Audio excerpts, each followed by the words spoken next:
Have you heard the statistic?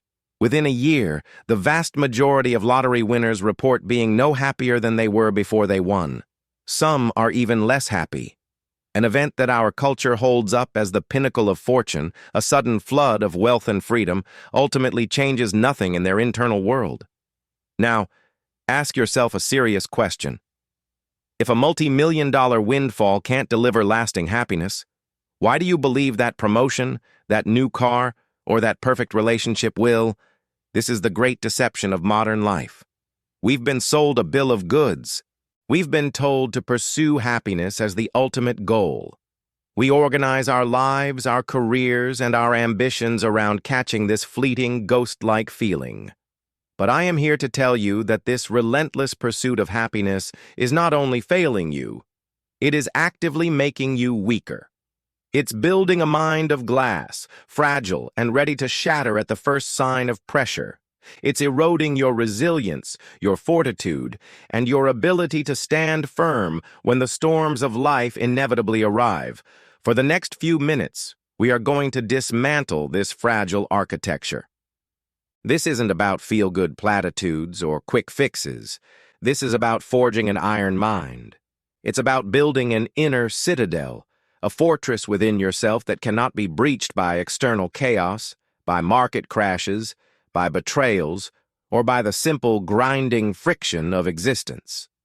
We will break down the 5 central myths of happiness that are undermining your strength, and in their place, we will lay the foundations of an ancient blueprint for a mind that cannot be shaken. You are going to discover why your most cherished goals may be the very things sabotaging your growth, and you will learn how to build a mindset that is, for all intents and purposes, unbreakable. The most common affliction I see, both in the young mentees I guide and in the mirror of my own past, is the disease of conditional living. It's the constant refrain of, I will be happy when I get the promotion, when I close the deal, when I hit $1 million in the bank, when I find the right partner, when I can finally retire. It is a finish line that, once crossed, promises a permanent state of blissful satisfaction. I lived this lie for 20 years in the tech world. My entire emotional state was mortgaged against a future event. In the early days it was, I'll be happy when we secure our Series A funding. We worked ourselves to the bone, fueled by caffeine and the promise of that future relief. We got the funding. For about 48 hours there was euphoria. Then, almost immediately, the goalpost shifted. The new refrain became, I'll be happy when we launch the product. The launch was a success. The elation lasted a week, quickly replaced by the crushing weight of user expectations, bug fixes, and the need for the next version. Then it was the IPO. I'll be happy when we ring that bell. We did. And what followed wasn't peace, but a new kind of prison, the tyranny of quarterly earnings reports and shareholder demands. Each achievement was a ghost. It promised substance, but delivered only vapor, leaving behind an even greater hunger. This phenomenon isn't just a feeling, it's a well-documented psychological principle called hedonic adaptation. Our minds have a baseline level of happiness, a sort of emotional thermostat. When a positive event occurs, the temperature rises, but our internal system quickly works to bring it back down to its set point. That new car becomes just your car. That big corner office becomes just your office. The thrill fades, and the hunger for the next thing returns, stronger than before. It is a treadmill, and you are running yourself into the ground, going nowhere. The Roman Emperor Marcus Aurelius, a man who had more power and wealth than we can imagine, understood this perfectly. He wrote in his private journals, "The happiness of your life depends upon the quality of your thoughts." He didn't say it depends on your achievements or your possessions. He knew that happiness, true contentment, is a byproduct of a life well lived, not the goal itself. It is the smoke that rises from the fire of a virtuous life. You cannot grasp the smoke, you can only build the fire. So here is your first actionable takeaway. Stop making your inner peace conditional on an external outcome.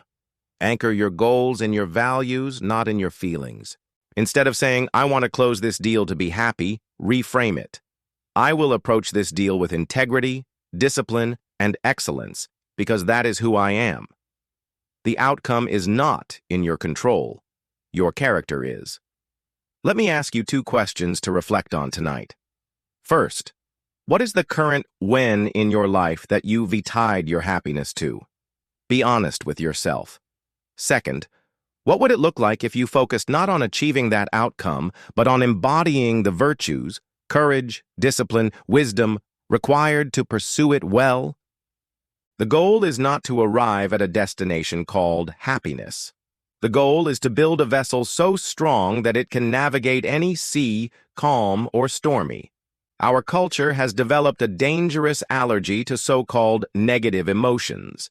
We are told to look on the bright side, to find the silver lining, to think positive. We are encouraged to suppress, ignore, or medicate away feelings of sadness, anger, fear, and frustration. This philosophy, often called toxic positivity, presents a life devoid of these feelings as the ideal, a good life. This is a profound and damaging error. A life without pain is not a good life. It is a shallow and fragile one.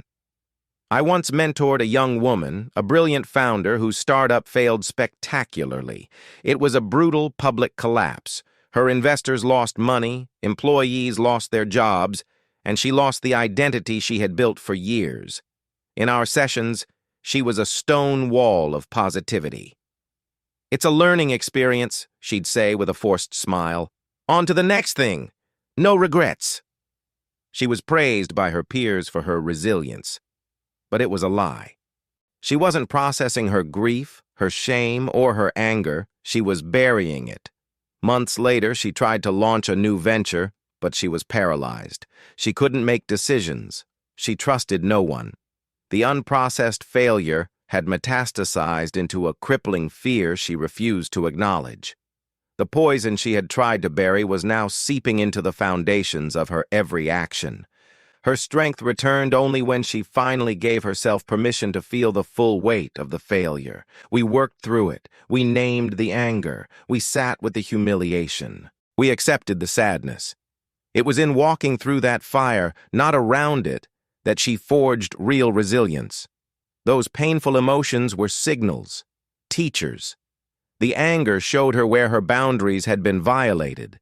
The fear showed her what she truly valued and was afraid to lose again. The shame pointed toward a need to realign her actions with her principles. The Stoics had a powerful concept for this. The obstacle is the way. They didn't see pain as an enemy to be vanquished. They saw it as raw material. Seneca, who endured exile, political intrigue, and chronic illness, wrote that difficulties strengthen the mind, as labor does the body. Just as a soldier is weakened by a life of peace and luxury, a mind that is shielded from all discomfort becomes brittle. A life where you only feel positive emotions is a life of arrested development. It is the emotional equivalent of never lifting a weight heavier than a feather. You will have no strength when it is needed. Your actionable takeaway is this: embrace productive discomfort. Stop viewing negative emotions as failures and start treating them as data. When you feel envy, don't suppress it. Ask what it is you truly value that someone else has. When you feel anger, don't lash out. Ask what boundary has been crossed or which expectation has been violated. Let these emotions serve their purpose: to inform you, to guide you, to fuel your growth. A question for your own reflection. What difficult emotion are you currently avoiding? And what message might that emotion be trying to deliver that is crucial for your growth? An iron mind is not a mind that feels no pain. It is a mind that has learned how to use pain as a whetstone to sharpen its own edge. The third myth is perhaps the most seductive and the most destructive. It is the deep-seated belief that you can and should control your happiness. This idea is woven into the fabric of self-help culture. Choose to be happy. Create your own happiness. While well-intentioned, this advice sets up a cruel paradox. It makes you responsible for controlling something that is, by its very nature, largely uncontrollable. Your feelings are responses to external events, biochemical fluctuations, and 1,000 other variables outside your command. To believe you can orchestrate them like a conductor leads an orchestra is the very definition of insanity. For years, I operated under this illusion. I thought if I just designed my life perfectly, the right business, the right schedule, the right diet, the right people, I could engineer a state of perpetual contentment. My calendar was a masterpiece of control. Then one Tuesday morning, the market opened, and a competitor announced a technology that made our flagship product look archaic. In the span of 90 minutes, our company valuation plummeted by 40%. My meticulously controlled world shattered, and with it, my happiness. I was furious, anxious, and felt utterly powerless. My emotional state was puppeted by the Dow Jones Industrial Average. All my efforts to control my happiness were revealed as a complete farce, because I had built my peace on ground I did not own. This is the central teaching of Stoicism, encapsulated in what is known as the dichotomy of control, most clearly articulated by the freed slave and philosopher Epictetus. He taught that there is only one thing in the entire universe we have absolute control over, our own mind, specifically our judgments, our intentions, and our will to act. Everything else, our health, our wealth, our reputation, the actions of others, the economy, is external and ultimately not up to us. The person who seeks happiness by trying to control the uncontrollable is doomed to a life of frustration, anxiety, and misery. The wise person, the Stoic, places their attention and their energy only on what is within their power. Let's make this practical. Think about being stuck in a traffic jam. The typical response is anger, frustration, stress. You are trying to control the uncontrollable, the movement of hundreds of other cars. The Stoic response is to recognize the traffic is external. It is not up to you.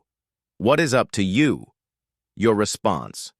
You can choose to be angry, or you can choose to use that time to listen to an audiobook. You can practice deep breathing. You can reflect on your day. You can accept reality. The event itself, the traffic, has no power to make you unhappy. Only your judgment about the event has that power. Here is your practice. Shift your focus from outcomes to actions. Stop trying to control your feelings and start commanding your responses. When you face a setback, your goal is not to feel happy about it. Your goal is to respond with virtue, to respond with courage, with wisdom, with justice, with temperance. If you are laid off from a job, you do not control the company's decision. You do control whether you update your resume today. You control whether you reach out to your network. You control whether you treat the situation as a catastrophe or as an opportunity. Ask yourself this: in what area of your life are you currently trying to control an external, and how much energy and peace is it costing you? What is one action entirely within your control that you could take in that area today? True power is not the ability to bend the world to your will. It is the ability to master your own will regardless of what the world does. We live in a world that screams a single, relentless message. Happiness is something you acquire. It's a commodity you can purchase. It's in the next iPhone, the luxury car, the bigger house, the designer clothes. We are conditioned from birth to be consumers, and what we are consuming is the myth that more equals better, and that getting what we want will fill the void inside us. This is the consumer trap, and it is a blueprint for a life of quiet desperation.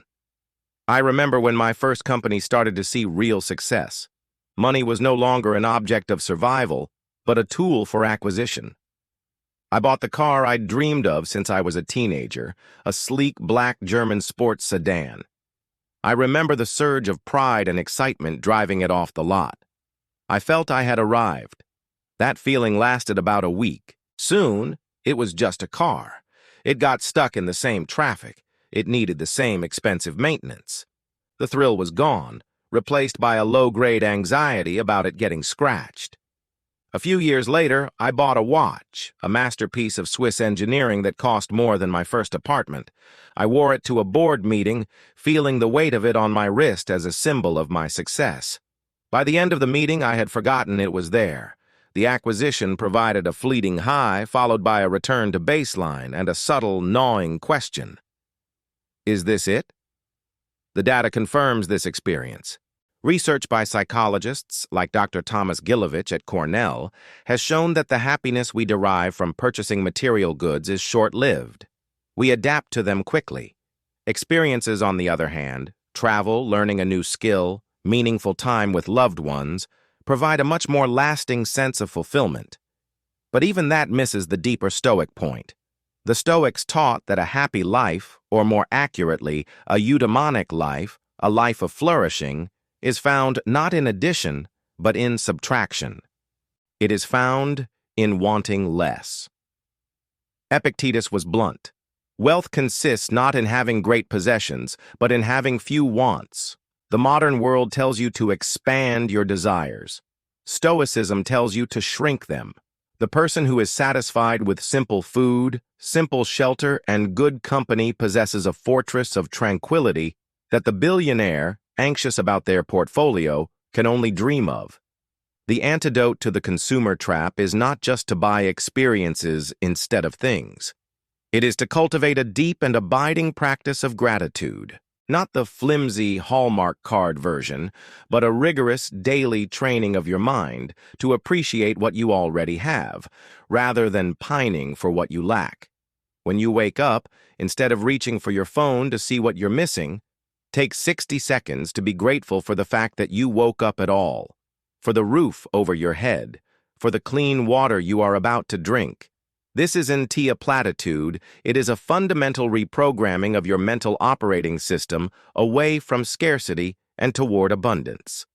Your actionable practice is to begin a daily gratitude journal.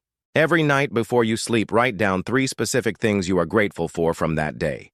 Do not be generic. Not my family, but the way my daughter laughed at my stupid joke. Not my job, but the moment of focus I found while working on that difficult project. This practice, over time, shifts your perception. You begin to see the richness that is already present in your life. A question to carry with you. Are you chasing what you want, or are you appreciating what you have? Are your possessions serving you, or are you a servant to your possessions? Contentment is not getting what you want. It is wanting what you have. The final myth is the most deeply ingrained in our modern psyche. It is the belief that a good life is a comfortable life, that happiness is found in the absence of pain, difficulty, and struggle. And so, we construct our lives around avoidance. We avoid difficult conversations. We avoid physical challenges. We avoid intellectual risks. We seek the path of least resistance, believing it leads to a peaceful harbor. But we are mistaken. This path leads to a stagnant pond of anxiety and weakness. This is the avoidance paradox. What you resist persists. The more you try to avoid a source of anxiety, the larger and more powerful it becomes in your mind. The difficult conversation you keep putting off doesn't disappear, it festers, breeding resentment and misunderstanding, causing far more suffering than the conversation itself ever could. The fear of failure that keeps you from starting a new project doesn't bring you peace, it cages you in a prison of regret and untapped potential.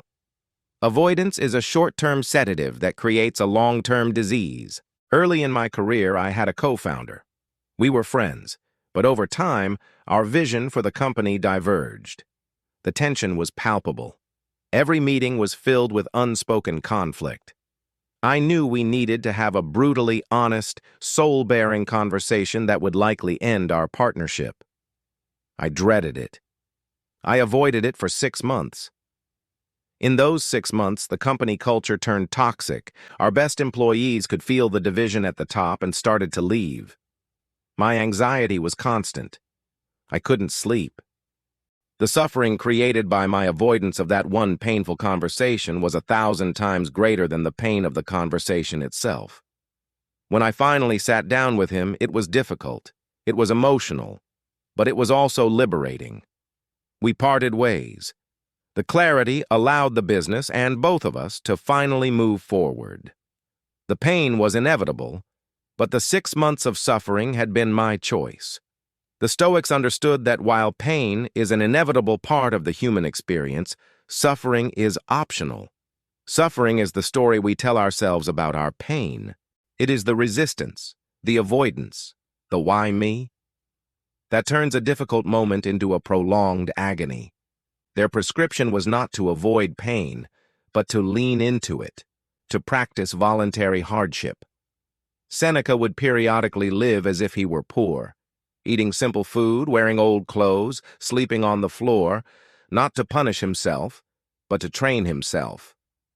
He was inoculating his mind against the fear of loss. He was teaching himself that he could not only survive hardship, but that he could maintain his tranquility within it. This is your call to action. Lean into productive discomfort. Actively seek out challenges that build your strength. Don't just go to the gym, push yourself to lift a weight you could not lift last month. Don't just read books you agree with, read something that challenges your worldview. Don't avoid the difficult conversation practice, having it with clarity and courage. See every challenge not as a threat to your comfort, but as an opportunity to forge your character. I ask you to consider, what necessary discomfort are you currently avoiding? And what is the true price of that avoidance in terms of your growth, your integrity, and your inner peace? An iron mind is not built in the calm seas of comfort. It is forged in the crucible of challenge. We have spent our time dismantling the myths. Now we must build. If chasing happiness leads to fragility and dissatisfaction, what is the alternative? The alternative is to stop chasing a feeling altogether and to start building a life of meaning. Happiness is an emotional weather pattern. It comes and goes. Meaning is the bedrock. It is the deep, unshakable foundation that remains firm whether the sun is shining or the hurricane is raging. This framework rests on 3 fundamental pillars, a shift in your life's entire operating system. The first pillar is purpose over pleasure. The pursuit of pleasure is the pursuit of the next hit, the next transient high. It's the logic of an addict. The pursuit of purpose is about finding a reason to endure. It asks a fundamentally different question, not, what will make me feel good, but what is a problem I am willing to serve? What mission am I willing to suffer for? My own life only began to make sense when I shifted from building companies for the sake of success and wealth to mentoring others to build their own inner fortitude. The latter is infinitely harder. It is often frustrating. It doesn't provide the same dopamine hits as a soaring stock price, but it has a weight, a substance, that pleasure-seeking could never offer. It gives a why to the struggle. The second pillar is growth over comfort. As we've discussed, the siren song of comfort leads to weakness. The pursuit of growth means you actively reframe every single challenge as an opportunity. It is the conscious decision to see a crisis not as a catastrophe, but as a training exercise for your character. When you lose a major client, the comfort seeker panics. The growth seeker asks, what flaw in our process did this reveal? How can we become stronger because of this? This is the essence of building your inner citadel. Every obstacle you overcome, every fear you face down, adds another stone to the wall. You begin to welcome challenges, not because you enjoy the pain, but because you value the strength it produces. The third and final pillar is service over self. Our culture promotes a hyper-individualized view of life. It's all about my happiness, my success, my fulfillment. This is a dead end. Lasting fulfillment, the kind that constitutes a meaningful life, is almost always found in contributing to something larger than yourself.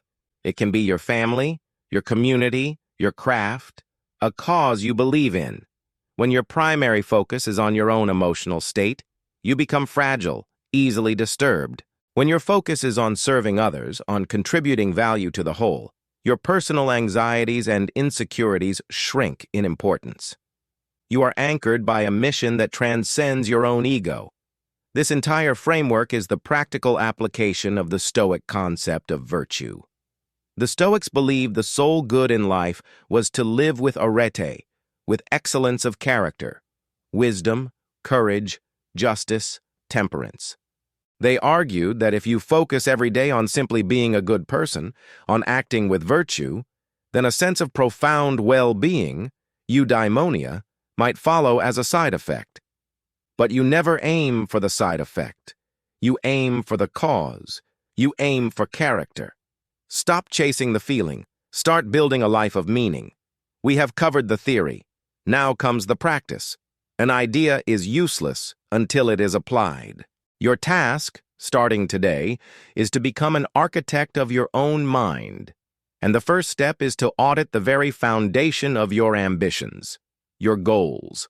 You must examine them and determine if they are built on the sand of happiness or the rock of meaning. I want you to take out a piece of paper or open a document and write down your top 3 goals in life right now. Be honest. Now, for each goal, ask yourself this question. Is this goal happiness dependent? Is the primary purpose of this goal to make you feel a certain way? If the answer is yes, that goal is a source of your fragility. We are not going to discard it, but we are going to reframe it. We will rebuild it to serve the new framework of meaning. Let me give you some examples. Perhaps your goal is, I want to be happy. This is the most common and the most useless of all goals. You will reframe this to, I want to be resilient. Happiness is a fair-weather friend. Resilience is the all-weather ally that will see you through the storm. This new goal shifts your focus from chasing a feeling to building a capacity. Maybe your goal is, I want to achieve success in my career so I can feel good about myself. This ties your self-worth to an external outcome. The reframe is, I want to pursue my craft with excellence in service of something greater. This detaches your internal state from external validation. Your focus becomes the quality of your work and the value it provides, things you can control. The feeling of accomplishment may come, but it is no longer the objective. Or perhaps your goal is, I want to make enough money so I can avoid problems and live a comfortable life. This is a goal built on avoidance. The reframe is powerful. I want to become strong enough to solve meaningful problems. This transforms your entire orientation to life. You are no longer running from difficulty, you are running towards it, seeing problems not as threats, but as opportunities to apply your strength and contribute. This is your work. Audit your goals. Reframe them from being about feelings to being about character, from comfort to growth, from self to service. And then, you must make this a daily practice. Start each morning not by asking, what can I do to be happy today? Instead, ask yourself, how can I embody courage today? How can I act with discipline today? How can I be of service today? Focus on who you need to be, not what you want to get. We have reached the end of our time, but this is the beginning of your real work. Stop chasing happiness. It is a ghost that will lead you off a cliff. Turn your back on it. Start building your iron mind. Choose meaning over mood. Choose resilience over comfort. Choose purpose over pleasure. This is the path to freedom. This is how you forge an unbreakable inner citadel.